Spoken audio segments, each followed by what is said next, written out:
where if someone comes to you for help, help them, because you might be in a situation to need their help another time, right? So if someone comes to you and says, "Hey, I need your help, figuring out this cloud service provider that you seem to be an expert in," give them the 10, 15, 2 hours that they might need, right, to solve the problem or help them troubleshoot, because then one day you might be stuck on Python and they might be the Python expert, and then you go to ask them and they'll be like, "Oh yeah, will you help me with AWS or Azure or whatever?" A couple of years back, of course, I'll make 3 days for you to help you. Hello and welcome to the Pybites podcast, where we talk about Python, career, and mindset. We're your hosts. I'm Julian Sequeira. And I am Bob Beldebos. If you're looking to improve your Python, your career, and learn the mindset for success, this is the podcast for you.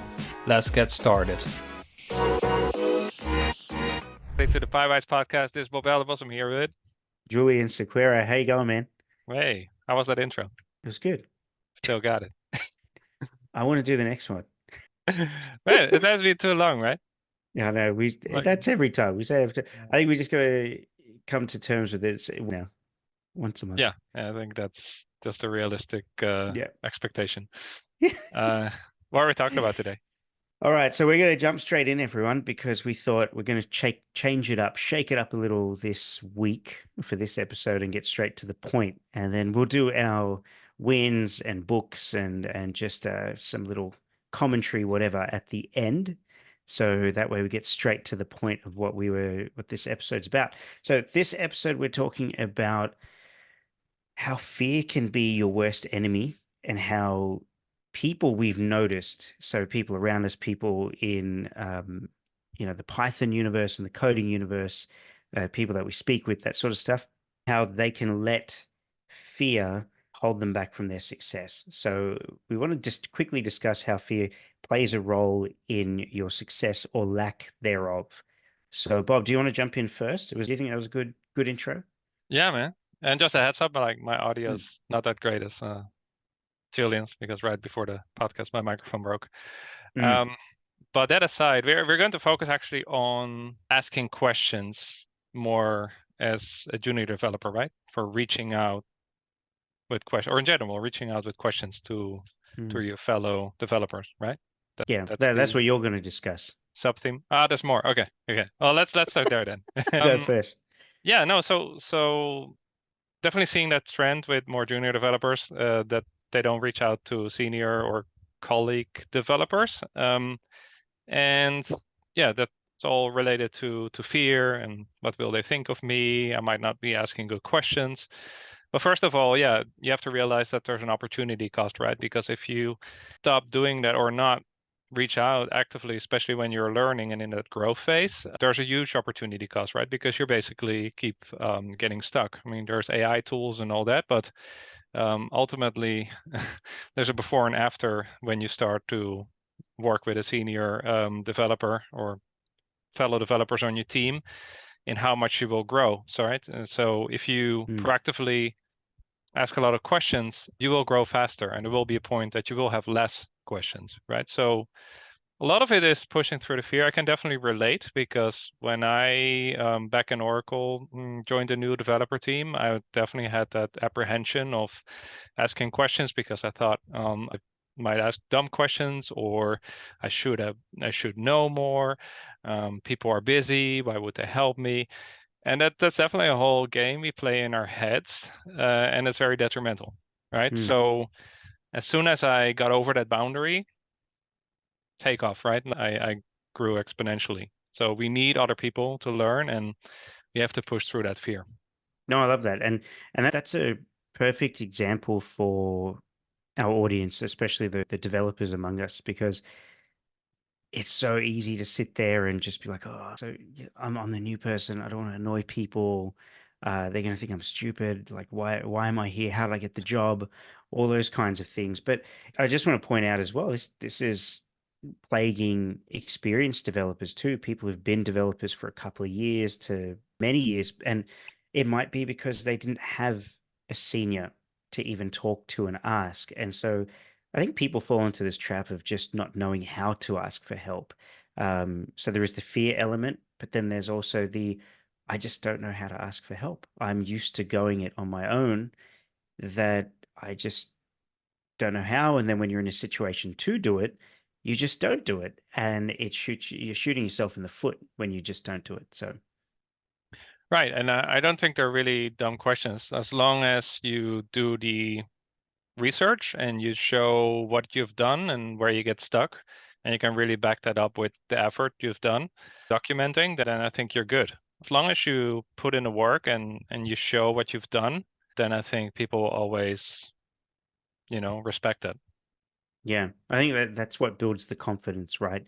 Some people just don't want to reach out to the senior on the team because they might have a reputation as, oh, that's the crack developer on the team, right?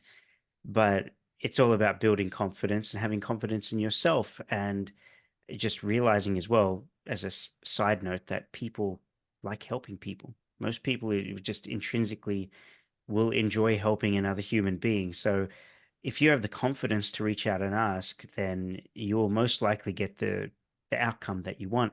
And as you were alluding to, Bob, and indicating that, making notes, documenting all the stuff you've tried, documenting the mistakes you've made, the things that didn't work, the things that did, troubleshooting the test, the output, whatever.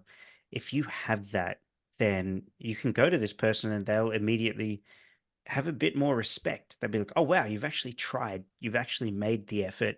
I'm more than happy to help you figure out where you got stuck. Yep. I think it's also important to realize that we all were new before. Mm, So the expert person on the team might seem intimidating, but they were new as well at some point, right? And they probably had a lot of questions and they probably worked with a mentor themselves. mhm. Yeah, and I remember one manager saying to myself when I had kind of these struggles, like, they're so expert, they're so like, yeah, well, they're working in this position like for 15 years. Plus they're specializing on XYZ, so they really got to get deep on certain areas, right? Mm. So I think it's a lot of this is also to see it in perspective, in on a timeline. Yeah, so I think that can help as well. I think the thing as well for people to really consider here is, when exactly are you going to be in this situation again? So if you're fortunate enough, and I want to use the word fortunate here, if you're fortunate enough to have someone that you can reach out to have a coach, to have a mentor, to have a senior on your team, or someone that you can actually ping and say, hey, I need your help, or could you please give me 5 minutes so I can run a problem by you? You're in the minority there, because the vast majority of people don't have anyone that they can ask to. They're resigned to, say, asking on some sort of forum like on Reddit or on um, wherever else, right? So if that's all they have, they would kill to have a senior person, an individual that they can directly point to and say, hey, can you help me get through this problem? So if you have the opportunity to ask someone like that, just remember you won't have that opportunity forever. Now I will, because I've got Bob. But on the flip side, most people don't have a Bob. Most people don't have a senior on their team. So take that chance. Like, you're shooting yourself in the foot. You're completely steamrolling yourself and ruining your own career, perhaps slowing down your career, perhaps, if you don't make these decisions to reach out, because one day that person's not going to be there. And then you're going to say, oh, damn, wish I'd done that when I had the chance. Yep. No, again, you keep staying stuck, right? Which is not Mm, fun. yeah. Another thing that occurred to me was not in a prep, but just, usually what happens, we start talking and then we double the bullet points. A bit of barter, right? If you, and this comes back to putting content out there and being inquisitive. The person very expert in A might be newbie in B, right? So if you Mm. are curious and put a lot of content out there where you really look up to the person for A, maybe next time this person comes to you for B, where you happen to put on the blog, right? So that's why I call it barter. You might need some person for potatoes, but you can offer spinach, or well, that's kind of a bad example, but you know what I'm It's a saying? great Like, example. so I just want to say, like, it never hurts to be curious and proactively put a lot of stuff out there, because it's almost like trading, right? Where yeah, I've had that happen many times where I needed somebody, and then later on this person found something I had discovered, and we reversed the roles, right? So Yeah. Yep. And there's a slight side note to that where if someone comes to you for help, help them because you might be in a situation to need their help another time, right? So if someone comes to you and says, "Hey, I need your help," figuring out this cloud service provider that you seem to be an expert in, give them the 10, 15, 2 hours that they might need, right, to solve the problem or help them troubleshoot, because then one day you might be stuck on Python and they might be the Python expert, and then you go to ask them and they'll be like, "Oh yeah, will you help me with AWS or Azure or whatever?" A couple of years back, of course, I'll make 3 days for you to help you with your Python. You never exactly. know. Wasn't So Kelly saying like we're all teachers? that's it. We can Yeah, be. yeah, I think great asset. most people like being a teacher. So Cool. the last thing to end this on, what, and I'll do this briefly, is this doesn't just apply to the coding realm or tech skills. This also applies to networking in general. And I want to again touch on the recruiting topic because there are so many people out there who are suffering, who are trying to find jobs and can't. And one thing I've seen time and time again is people who are too afraid to reach out because they feel that, one, again, similar sort of mindset as the coding thing we just talked about, but they feel like that this person doesn't have time for them, or that they'll be annoying this other person, and that they're not good enough, and all these different things that they tell themselves, when really this other person doesn't even know that you're thinking about them, right? So Bob, let's use you as an example. um, if you are applying for a job at a company and I happen to already work there, or we happen to have worked together as we did previously at Oracle, but we haven't spoken to each other in, say, 5 years, right? What I often see now is people in that situation, you in this instance, you won't reach out to me because you're like, "Oh, I haven't worked with Julian for 5 years. Ah, he won't remember me. Oh, he's super senior there now. He's a director. He doesn't have time to chat with me. Oh, we worked together, but that was a long time ago, and he won't want to do that." I remember this one time out of the 1,000 times we worked together that I annoyed him by booking too many machines. In just 12 weeks, Pybites elevates you from Python coder to confident developer. Build real-world applications, enhance your portfolio, earn a professional certification showcasing tangible skills, and unlock career opportunities you might not even imagine right now. Apply now at pybit.ds/pdm. The lab. So by me applying for this job, he's probably going to stop me from getting the job. And you can see how the anxiety, the worry, all those things just snowball into you just not taking the chance. And then you decide, yeah, I'm not going to reach out to him. I'm going to apply cold. I'm not going to go for the referral. I'm not going to ask someone to connect me with Julian again. I'm not going to do all these different things. And then you go for the job, and you start out at the same level as everyone else who's applied for the job, when you could have come in at with 10 times the chance of getting the job had you actually had the courage to reach out to me and ask for that help, right? And so it really rings true, what you tell yourself matters. So if you tell yourself, actually, I can do this, I deserve the opportunity, and I'm going to use every possible connection that I have and utilize them and hit them up and chase them to get what I deserve and to get what I need, in this case, a job to put food on the table. And that will give you that confidence to ask for help and say, "Hey, Julian, hey, you're at this company, you're at Pybites. I've loved Pybites forever. It's such a great company. I want to work there." And then I'll be like, "Hey, man, so good to hear from you. I was just thinking about you the other day." And you never know, these things will come up in conversation, and then, you go flying from there. It's hard to imagine that example. It's sending WhatsApp audios like every hour, but There was no one else here. okay, yeah, Iron Man on the wall behind me, Tony Stark. call Tony. Yeah. Yeah, cool. Cool. Ah, no, That's it. that's a great point. We're not saying like become like a super shark and aggressive and all that, but we often see the other side, right? The opposite, that people are too modest, right? And it's totally reasonable in as an example to reach out to an old contact. Yeah, and Yeah. people don't do it, and then it's a form of underselling, I think. Yep, 100%. And I think that's a nice segue actually to the wins. Almost. Just the last thing on that building confidence thing. It gets easier if you make this a habit, right? Oh, So yeah, that's it's true. a flywheel momentum thing. Like do it once, twice, and 3 times, and Yeah. it becomes something you always do, right? So it is again like the workouts, right? You go every day, it's not painful anymore. Yeah. You go 2 weeks without gym, you go back and you die. That's not fun, right? So it becomes Yeah. harder if you stop doing this, right? So I think it's important as well with this to make it a habit to reach out when you need help, and usually that means like every week. And of course, always give something in return, and but keep this in mind and Yep. do it regularly. And by having it succeed even just a couple of times, because you won't always get a favorable response every time, but you will most of the time. So once you know that you can do it and that it works and that you're getting somewhere, you're making some movement, your habit becomes much easier and you're more likely to reach out again and again Yep. and again, and then your success follows.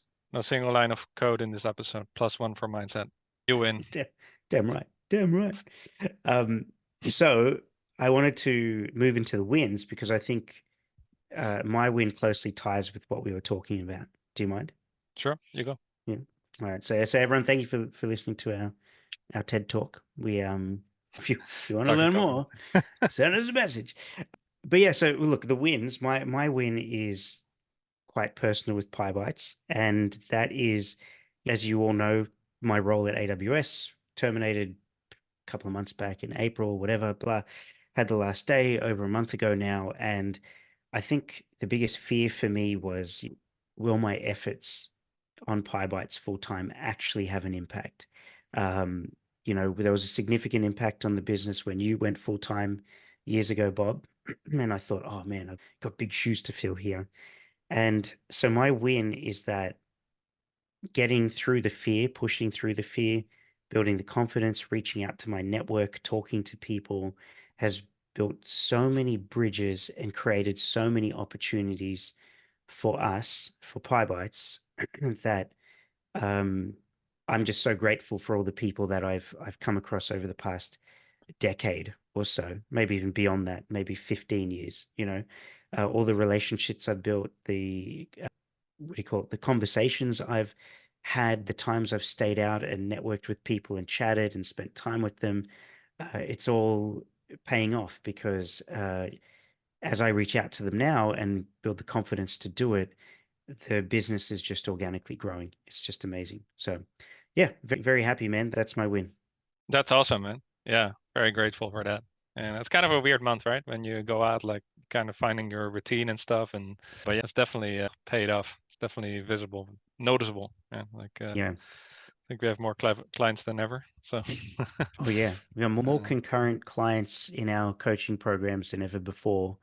We've had to bring in and interview, more coaches, have to think about scaling in that respect because, the influx that are coming in, we almost have to, like the waiting list, we have to start creating a waiting list because people are having to wait weeks before they can start now, which is I know good. that's the current programs, right? The one-to-one stuff. Mm, But then you're working on the next things already. So it's nice to see that in tandem.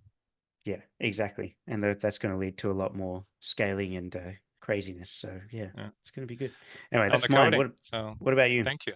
Get to do focus on the coding. Is that your win Yeah. this week, coding? It's a win because I was stuck on trying to get Rust working on AWS Lambda to do code validation because we want to add some exercises, Rust bites, Mm, And it was just tough because I think Lambdas are pretty limited in what you can do on them, which is great for small services and stuff. But with Python, with PyTest, it's all scripting, right? So it's mm, pretty relatively easy to get that working. But a fully compiled language was a different story. And then after a week being stuck in tunnel vision, which we spoke about in the email, let's tackle this another way. So I just built an API with Rust and then put it on a Roku, and then it started working.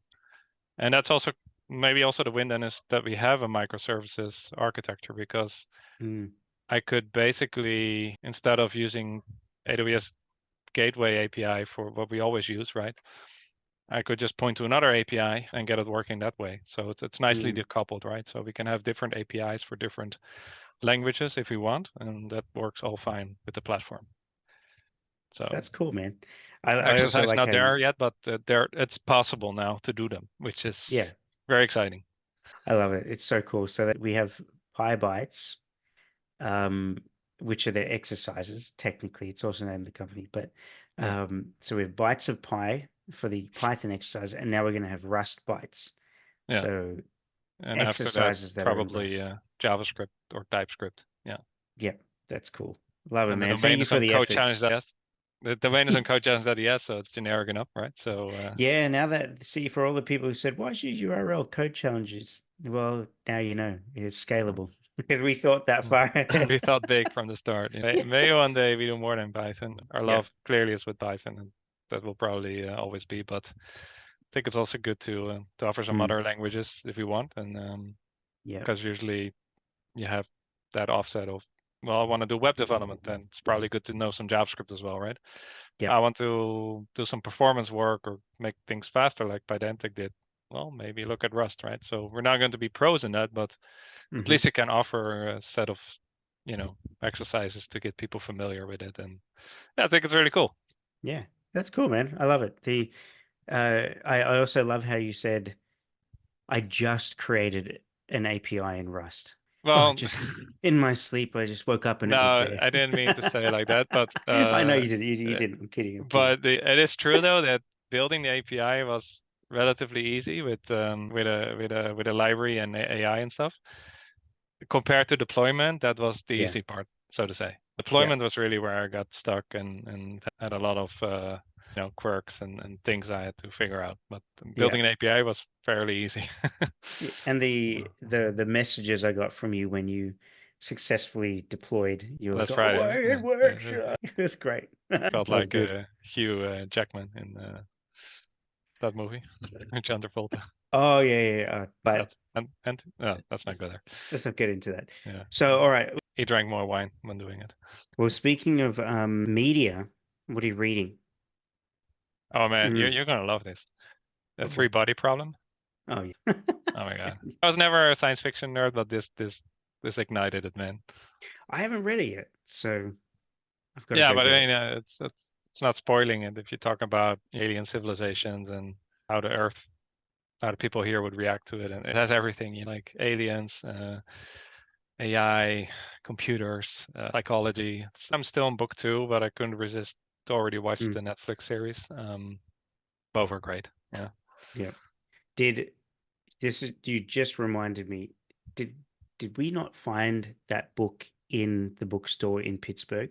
No, but I did buy it in the US in 2017 when I was meeting So you already had it? Scott in Portland. Yeah, I had it for 7 years, right? Before finally. Man, I'm pretty sure it was on the floor of that old bookstore, and the books were just lined up on the floor, like because it must have been there, and then I didn't. And I think it was there, and we put it back because I said, I don't know. Didn't tell you like go grab this one. I think you did. You gave it to me, and I put it back. Did I? And then I ended up buying you Zen and the Art of Motorcycle Maintenance, which I have down here next to me. So they'll be making a presentation on the podcast. Philosophy triumphed that day. Yeah. Yeah. Oh, that's cool. I'm gonna have to read you will love it. There's everything. Also the whole three-body problem with the 3 suns, and it's a lot of that astrology and stuff and science. So the whole astrophysics stuff. Yeah, it's pretty fascinating. I love that. Yeah. Yeah, no, that's cool. I'm gonna have to get it. I have to find it, unless someone wants to gift it to me for my birthday in January. Hint. No, I'm joking. Okay, so what am I reading? Because we'll wrap this up. It's also I want to go to bed, man. I want to go to bed. It's late there. Yeah. So I'm still reading that book, The Anxious Generation, because as I'm reading it, it's making me anxious about the future of our kids. So I won't go into that. If you have kids, don't read it. Read it before you have kids, before the screen time kicks in.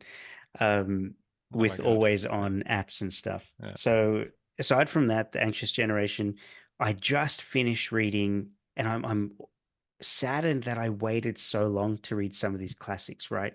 But I bought them; they were on sale at the bookstore, a whole bunch of the classics, right? And I just finished reading 20,000 Leagues Under the Sea Mhm. by Jules Verne, and it's so good. I loved the movie when I was a kid with Roy Schneider in it, and I've never read the book, and I read the book, and I'm like, I'm dying to go watch the movie now because the book was just so exciting, and it's so short. It's like a reading for like 20 minutes every day. It took me a couple of days to read. Super Uh, quick, and I just loved it. I really enjoyed it. And then, so I've just the other book that I got as part of this sale that was going on at the bookshop.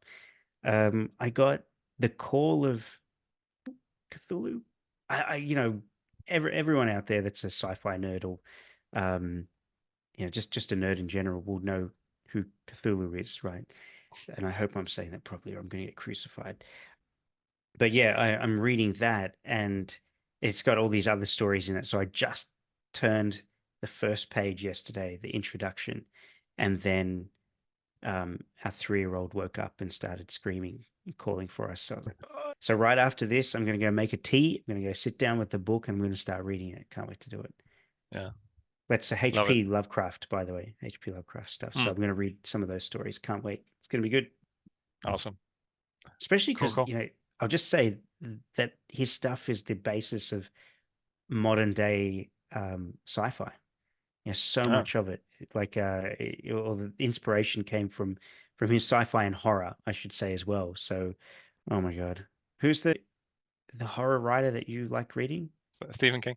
Yeah, Stephen King Yeah. attributes so much of his stuff to H.P. Lovecraft's Yeah, he has horror. great books Yeah. as well. Yeah. Anyway, I could go on. We could talk about this for ages, Yeah. but So yeah, much keeps growing and just read. exactly. That's Don't why I like reading don't at obsess night. finishing books necessarily. Just read.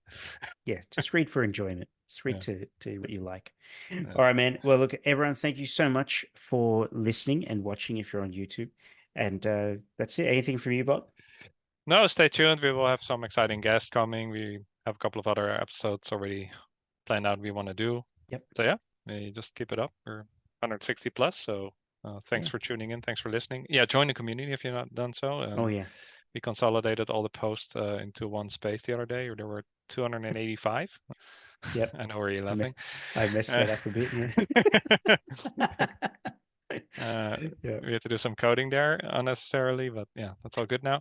Happy that they had an API. We'll leave it at that. But yeah, no, there's just a lot of good stuff happening there, and people sharing and helping out each other. So Yeah. if you're not there, it's time to join. Yep. Link Great below. place to be. Inspirational. I love it.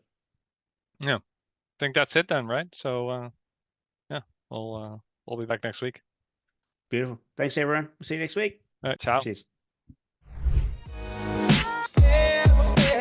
We hope you enjoyed this episode. To hear more from us, go to Pybites/friends. That is pybit.es/friends and receive a free gift just for being a friend of the show. And to join our thriving community of Python programmers, go to Pybites/community. That's pybit.es/community. We hope to see you there and catch you in the next episode.